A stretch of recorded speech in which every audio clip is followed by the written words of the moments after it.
Hi everyone, Dhruvi here and welcome back to my channel. Today I am making a book cover for one of my friend. But before I take you to that project, I wanted to show you something which I have crocheted recently. This is a very beautiful Yoda. It's a mini Yoda. And you know what is the interesting part about this mini Yoda is that you can remove this clothes, you can remove the clock of the Yoda, and inside you will have a Yoda. So this is so cute. I'll just show you this one. So this is the Yoda with the ears and detailing on the hand. This is like the paw detailing on the foot. And yes, it can stand if you want. I cannot just make it stand on my palm, but yeah, you can just keep it anywhere on the book, on the shelf, or you can use it as a back charm as well. I have made it for one of my friends. She requested especially a miniature Yoda.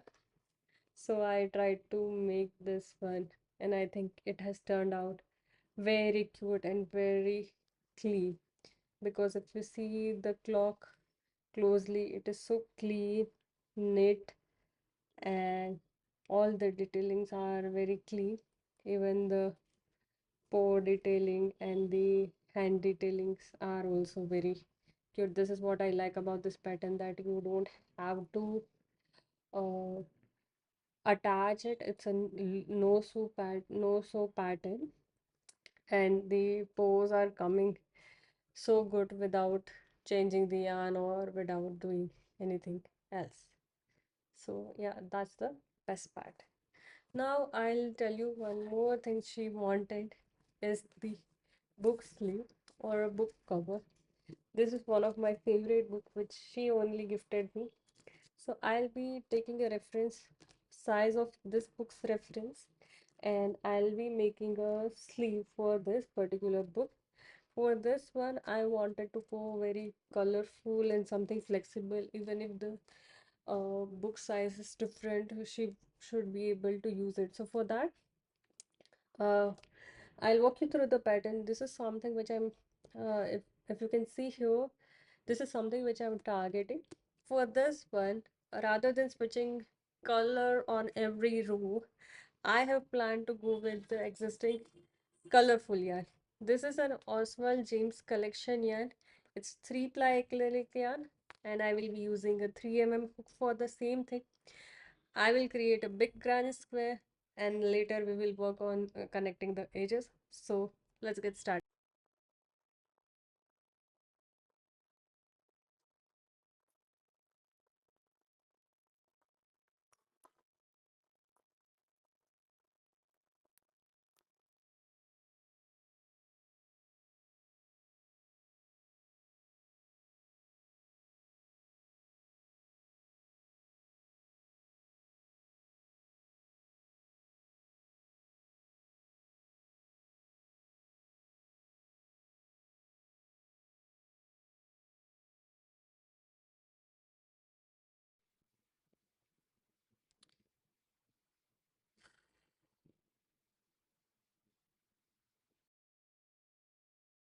It's the next day where I was working on this book cover.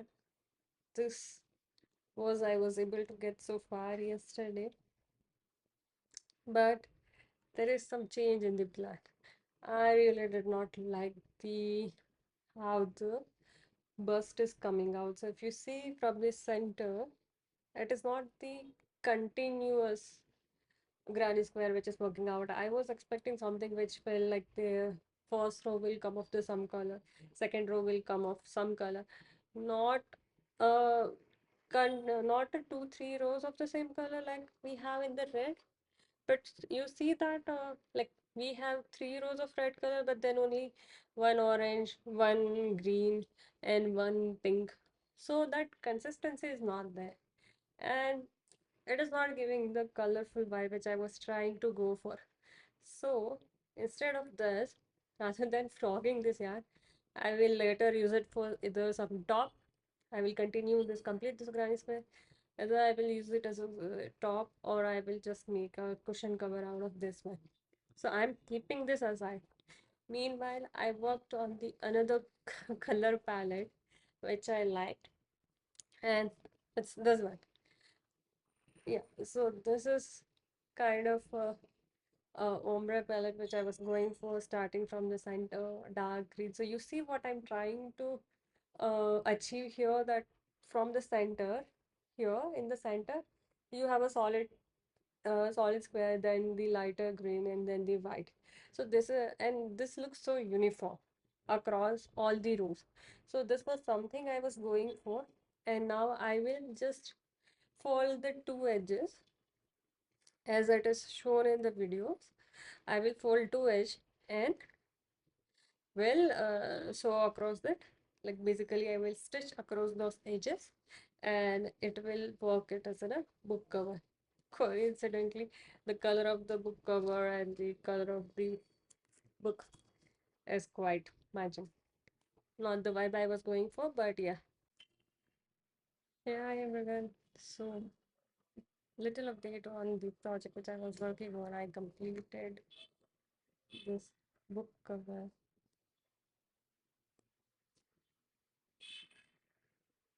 I'll show you the inside. So basically, as I have explained the process, this is how it goes. So after folding the edges, what I so before folding the edges, I have put inner lining inside the entire square so that book doesn't get stuck into the holes in between your clusters. So this will close like this. I have created a string, so it gives you a flexibility to put any size of book, and you can lock it here. I have put a little charm over that lock. And hey, hi everyone, welcome back. So finally, I was able to complete the purse. But before I show you that, I have made something else. This very beautiful strawberry bookmark, followed by the leaf on the other side. And this is the bookmark, a strawberry when I just so you simply slide it down. And this is how it looks. You see this one.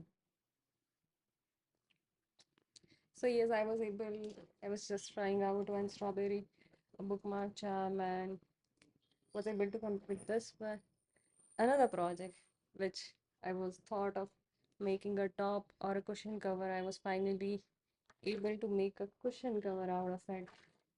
So this is what I have made, and the color of the sofa is of this green color, and it is complementing so beautifully. These colors are complementing so beautifully, and it is a perfect amount of yarn. With one skein, I was able to complete this entire square, and I'm really happy with how it has turned out, as you can see. So I really like this combination, and yeah, this is what I have used that granny square which originally I made for the book cover, but changed the plan as I haven't had another skein of the same yarn. Otherwise, I would have made a top of similar pattern to granny square attached with each other. But as of now, I have gone with the cushion cover, and this is looking very great. Now the final element, which after retrying and retrying, I was able to complete it, this purse. So as you can see, I have completed this purse. I have got two sizes of the uh, pearls. One, the bigger pearl one, I have just made it. I have used it to made a handle of it, which is complementing the colors as well as the pearls on which is there on the purse as well. And I have attached the press button as well on the two sides. So to give it a security, as you can see, it has a lining inside. It has a press button. Alternatively, you can use a chain as well, and it will look like this. I have used the hook to just attach it to flowers. It is lacking some finishing, definitely. I will say that I would have made it much clearer and cleaner, but I think pearls are falling out. I have to collect it. But this is uh, all put together good. It has come out good, pretty, and I will use it as far as I can because I have put a lot of effort into this one, and I kind of like the color scheme. So yeah, few things which I could have done is not stitch it over the canvas on the cloth rather than hand stitch all the petals so it is not leaving any gap, and then add the lining at the end to keep it little sturdy because as you see it's a little flimsy. Once you put the stuff like your mobile phone and everything, it won't be that flimsy. But if you wanted to make it sturdy, I could have used a canvas, a layer of canvas, a cotton canvas, which will make it sturdy. But yeah, I'm very happy with the final outcome. So yeah, that's great. And I'll see you on the next vlog. Till then, bye bye.